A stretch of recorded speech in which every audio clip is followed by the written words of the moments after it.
সবাই বই বের করো। পৃষ্ঠা নাম্বার 16, পাতাবাহার বই, পঞ্চম শ্রেণী। আজকে আমাদের পঞ্চম শ্রেণীর বইয়ের থেকে 10 নম্বর ক্লাসে আমরা আছি। আমরা আজকে নতুন একটা পাঠ শুরু করছি। পাঠের নাম এতোয়া মুন্ডার কাহিনী। এটা লিখেছেন মহাশ্বেতা দেবী। আমরা ইতিহাসের পাতায় এতোয়া মুন্ডা বলে একজন চরিত্রের কথা জেনেছি, যিনি মুন্ডাদের নেতা ছিলেন। বিভিন্ন বিদ্রোহ, মুন্ডা বিদ্রোহ, সাঁওতাল বিদ্রোহ, কোল বিদ্রোহ, ভিল বিদ্রোহ, এরকম বিভিন্ন বিদ্রোহের কথা আমরা ইতিহাসের পাতায় জানতে পারি। সেই ইতিহাসের পাতায় যে নায়ক ছিলেন এতোয়া মুন্ডা, সেই এতোয়া মুন্ডার উপরে মহাশ্বেতা দেবী তিনি লিখেছেন গল্প। সেটাই আজকে আমাদের পাঠ্য বিষয়বস্তু। 10 নম্বর ক্লাসে আমরা এতোয়া মুন্ডার কাহিনী বলে যে গল্পটি রয়েছে সেটি শুরু করব। আমরা চলে যাব গল্প পাঠ এবং তার অর্থ বুঝে নেব। দেখো, চলে আসো বইয়ের নিচে 16 পৃষ্ঠা, যাব পরের পৃষ্ঠাতে। গল্প এখান থেকে শুরু। প্রত্যেকে আঙুল দেবে। গ্রামটার নাম হাতিঘর, অর্থাৎ যে গ্রামের কথা বলা হচ্ছে সেই গ্রামের নাম হাতিঘর। যদিও এখন সেখানে হাতি নেই। দেখবা কিছু কিছু জায়গায় জায়গার নাম থেকে যায়, কিন্তু সেই জায়গায় সেই জিনিসটা থাকে না। যেমন আমাদের বিদ্যালয়ের নাম কি? তেঁতুলতলা স্কুল, যদিও গাছে আশেপাশে কোথাও তেঁতুল গাছ নেই। ঠিক সেরকম এই গ্রামটার নাম হাতিঘর, কিন্তু সেখানে একটা হাতিও কিন্তু নেই। মতিবাবুর পূর্বপুরুষেরা যখন মস্ত জমিদার ছিলেন, ওদের ছিল হাতি। তাহলে হাতিঘর নামটা হয়েছে গ্রামের কেন? কখনো না কখনো এই গ্রামে হাতি ছিল। কাদের ছিল? মতিবাবুর পূর্বপুরুষেরা, তারা ছিল মস্ত জমিদার। এই যে মতিবাবুর পূর্বপুরুষেরা মস্ত জমিদার ছিলেন এক সময়ে, ওই সময়ে ওদের ছিল হাতি। বোঝা গেল? এইখানে একটা জিনিস লক্ষ্য করো, ওদের বানানটা কি আছে এখানে? ও দয়কার র, ওদের। কিন্তু ওর পরে একটা চন্দ্রবিন্দু রয়েছে, দেখেছো? এটা কেন দেওয়া হয় বলতে পারবে? এর কারণ হলো, ওদের যখন তুমি বলবা ওদের, তখন যে কোনো সাধারণ মানুষের কথা বলা হবে ওদের। যেমন আমরা গতকালকে একটা পাড়ায় গেলাম, ওখানে ফুটবল খেলা হচ্ছিল, ওদের সবাই নীল রঙের জার্সি পরেছিল। তার মানে ওদের মানে কি? ওইখানে যে কয়জন খেলছিল। আর এখানে মতিবাবুর পূর্বপুরুষেরা ছিল কি? মস্ত জমিদার। এই যে মস্ত জমিদার ছিল, তাই তো? তাহলে সম্মানীয় মানুষ ছিলেন। সম্মানীয় মানুষ থাকলে তখন তাদের ক্ষেত্রে ওদের কথাটা লিখলে, ওদের কথাটা লিখলে তখন কি করতে হয়? তখন চন্দ্রবিন্দু দিতে হয়। কেন? সম্মান দেখানোর জন্য। বোঝা গেল? আর হাতিশালাটা ছিল পাথরের। হাতিশালা কথার অর্থ কি? যে ঘরটার মধ্যে হাতি থাকে, সেই ঘরটা ছিল কিসের? পাথরের। ওদের সে পাথরের বাড়ি আজও আছে। হাতি তো নেই, কিন্তু হাতির ঘরটা তো থাকবে। সেই হাতিশালাটা আজও আছে। আজও বলতে যেদিন এই লেখিকা গল্পটা লিখছেন সেদিন পর্যন্ত ছিল। তাতে 30টা ঘর। কয়টা ঘর? তাহলে আমার প্রশ্ন হচ্ছে, বলো তো কয়টা হাতি ছিল? 30টা হাতি ছিল কমপক্ষে, তাই না? বা বেশি, সর্বাধিক 30টা থাকতে পারত। একতলার ঘরে দেখবে চাল, ডাল, গম, কত কি। আচ্ছা, হাতিশালা যে 30টা ঘর, 30টা হাতি থাকবে এরকম কোনো কথা নেই। 10টা হাতিও থাকতে পারে। হাতিদের দেখাশুনো করে যারা, তারা থাকবে না ঘরে? তাহলে একতলার ঘরে আছে চাল, ডাল, গম, আরো কত কি, অর্থাৎ খাবার জিনিস। হাতিশালাটায় দেয়াল তুলে, এটা এখন ধান রাখার গোলা ঘর। হাতিশালা যেখানে, সেখানে বড় দেওয়াল তুলেছে, দেওয়াল তুলে এখন সেটা কিসের? ওটা এখন ধান রাখার গোলা ঘর করেছে। গোলা ঘর মানে কি? দেখবে গ্রামে যখন মাঠের থেকে ধান ওঠে, একটা ঘরের মধ্যে ধান রাখা হয় প্রথমে, তারপরে সেখান থেকে ধান নিয়ে নিয়ে সিদ্ধ করে খাওয়া হয়, তাই সেটাকে গোলা ঘর বলে। তাই এখন ওখানে গোলা ঘর হয়েছে। এখন যেটা গোলাঘর, অনেক আগে সেখানে কি থাকতো? হাতি। কেন? সেটাই তো হাতিশালা, তাই না? তাহলে এতোয়ার দাদু বলে এক সময় এটা ছিল আদিবাসী গ্রাম। এতোয়ার যে দাদু, ঠাকুর দাদা, তিনি বলছেন এক সময়ে এই যে গ্রামটার কথা বলা হচ্ছে যে হাতিঘর গ্রাম, সেই গ্রামটা ছিল এক সময় আদিবাসীদের গ্রাম, আর নাম ছিল শালগেরিয়া। এই গ্রামটার নাম ছিল কি? শালগেরিয়া। সাবু আর শাল গাছের পাঁচিল যেন পাহারা দিত গ্রামকে। অর্থাৎ এই যে যে গ্রামটা, এই গ্রামের এই সব জায়গা দিয়ে লম্বা লম্বা লম্বা লম্বা লম্বা লম্বা চারিদিক দিয়ে শুধু গাছ ছিল। কি গাছ ছিল? সাবু আর শাল গাছ ভরা ছিল। এটা হচ্ছে তোমার ঝাড়গ্রাম, তারপরে তোমার পুরুলিয়া, ওইসব জায়গাগুলোতে কি হয় জানো তো? ওখানে প্রচুর শাল গাছ হয়। তাই এইখানে শাল গাছে পুরো ঘেরা ছিল। এই শাল গাছে ঘেরা থাকার জন্য এই গ্রামটার নাম ছিল শালগেরিয়া, মানে শাল দিয়ে ঘেরা। নামটা বদলে গেল কেন গো? এই কথাটা কে বলছে? এই কথাটা এতোয়া বলছে। এতোয়া ও দাদুকে বলছে।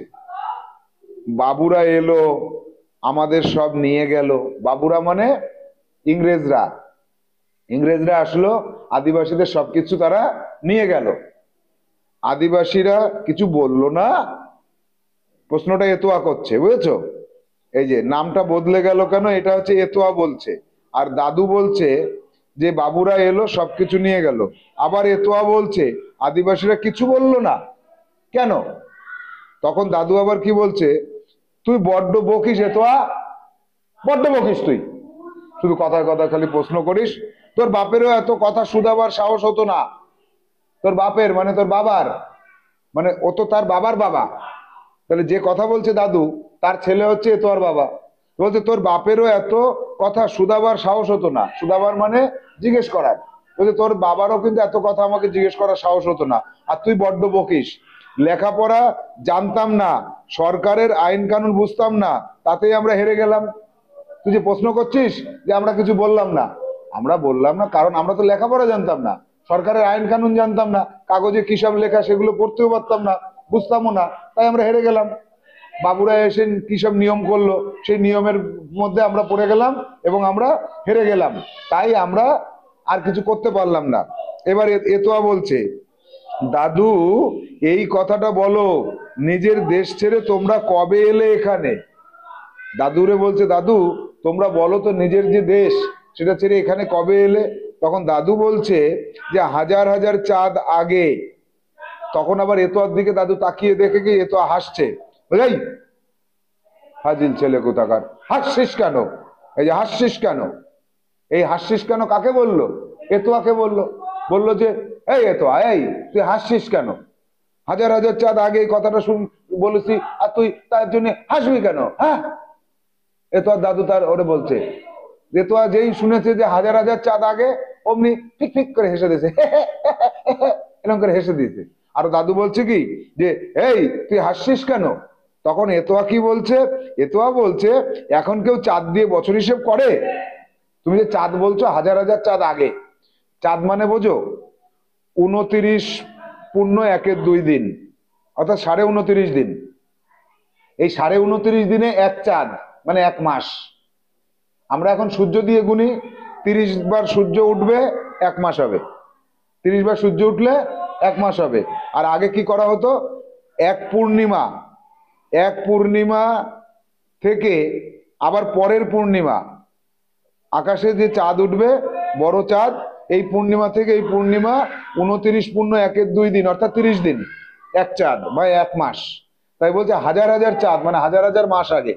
তাই এখন এতোয়া বলছে, আচ্ছা দাদু এখন কি আর চাঁদ দিয়ে কেউ বছরের হিসেব করে? মাস দিয়ে করে, তাই না? আমরা তো করেছি, দাদু বলছে এই কথা। কে বলছে এই কথা? দাদু। আমরা তো করেছি, মরণকাল অবধি তাই করব, অর্থাৎ যতদিন বেঁচে থাকবো ততদিন আমরা তাই করব।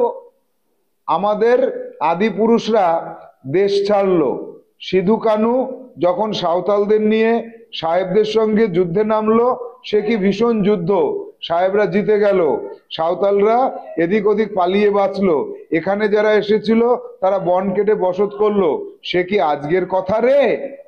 এই যে গল্পটা দাদু বলল যে আমাদের আদিপুরুষরা দেশ ছাড়লো সিধু কানু যখন সাঁওতালদের নিয়ে সাহেবদের সঙ্গে যুদ্ধ করছে, মানে ওদের যে আদিপুর জায়গা, হ্যাঁ, ছত্তিশগড়, তারপরে তোমার ঝাড়খণ্ড, এইসব জায়গায় ওদের আদিপুরুষদের মধ্যে সাঁওতালরা ছিল।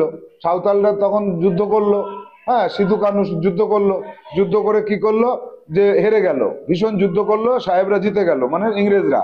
সাঁওতালরা তখন হেরে যাওয়ার পরে এদিক ওদিক পালিয়ে চলে গেল, আর এখানে যারা এসেছিল তারা বন কেটে বসত করলো। এখানে কারা এসেছিল? মুন্ডারা এসেছিল, এতোয়া মুন্ডা, ওই মুন্ডারা এখানে এসেছিল, তারা জঙ্গল কেটে বসত করলো। সে কি আজকের কথা রে? শুধু অনেক বছর আগের কথা, তাই না? এবার এবার এতোয়া বলছে আমরা মুন্ডারা তখনই এলাম, আমরা যে মুন্ডা আছি আমরা কি তখনই এলাম? তখন বলছে দাদু বলছে, আবার দাদু বলছে গায়ের বুড়ো সর্দার মঙ্গল নাতিটার দিকে তাকায়। আচ্ছা, তাহলে এতক্ষণ পরে আমরা বুঝতে পারলাম মঙ্গল সর্দার হচ্ছে এতোয়ার দাদু। এতোয়ার দাদুও কিন্তু সর্দার ছিল, এতোয়াদের সর্দার ছিল। কচি ছেলে কিছুই জানে না, কচি ছেলে মানে বাচ্চা ছেলে, কিছুই জানে না। ওরে, জোর জুলুম না করলে কোনো আদিবাসী কখনো দেশ ছাড়ে না রে, পাগলা কোথাকার। জোর জুলুম করেছিল আমাদের উপরে, শুধু সাঁওতালদের উপরে না, ওরা পালিয়ে গেল বলে আমরাই চলে আসলাম তা না, আমাদের উপরে জোর করেছিল, তা নাহলে আদিবাসী কখনো তার নিজের জায়গা ছাড়ে? কত বছর বাদে বিরসা মুন্ডা মুন্ডাদের নিয়ে সাহেবদের উৎখাত করবে বলে লড়াই করলো। বিরসা মুন্ডা, বিরসা মুন্ডা তখন কি করলো? সাহেবদের সাথে লড়াই করতে শুরু করলো। সেও এক ভীষণ যুদ্ধ, বনাবন তীর চলে, ওরা দনাদন গুলি চালায়। এরা তীর ছড়ে কেমন? বনাবন, আর গুলি চলে কিরম? দনাদন। তাহলে দুটো শব্দ আলাদা করে বলতে হবে কিন্তু। তীর কেমন চলে? বনাবন। আর গুলি কেমন ছোড়ে? দনাদন।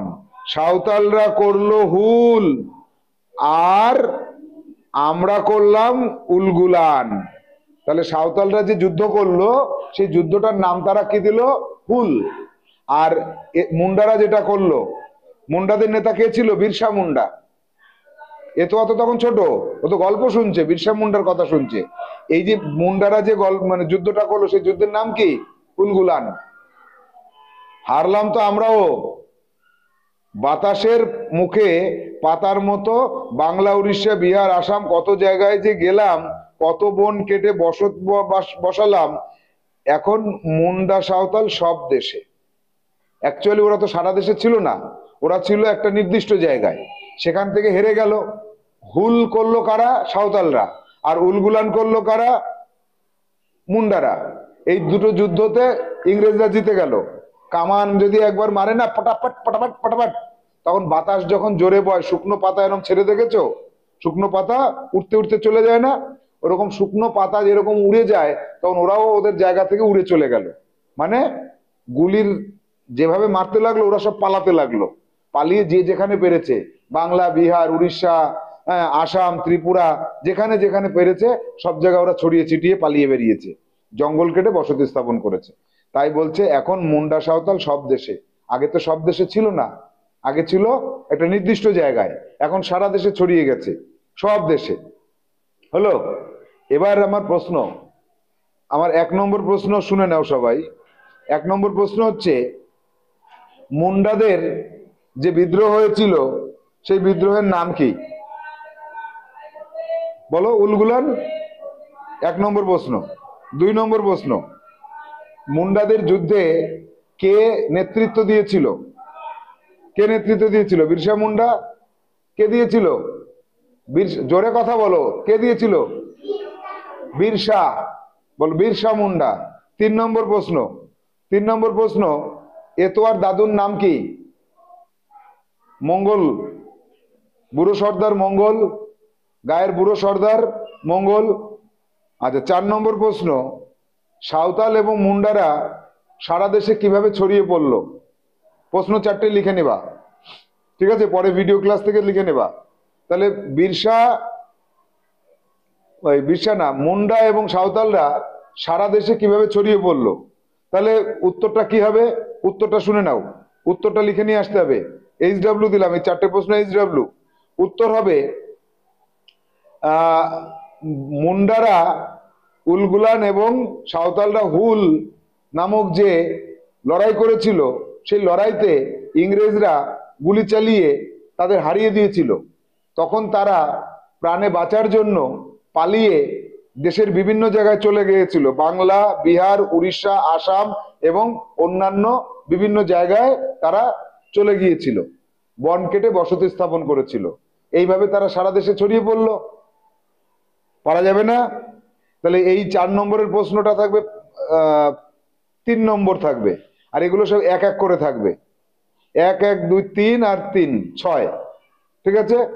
এই 4টে প্রশ্ন তোমরা লাল কালি দিয়ে প্রশ্ন লিখবে এবং নীল কালি দিয়ে উত্তর লিখবে।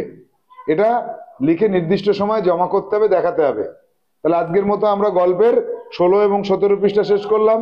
পরবর্তী ক্লাসে আমরা এই গল্প আরো অনেক বড় আছে, দেখো অনেকটা বড়, আমাদের 3 দিন 4 দিন সময় লাগবে এই গল্প শেষ করতে। তাহলে আজকের মতন আমাদের ক্লাস এখানে কি করব? সমাপ্ত করব। টাটা।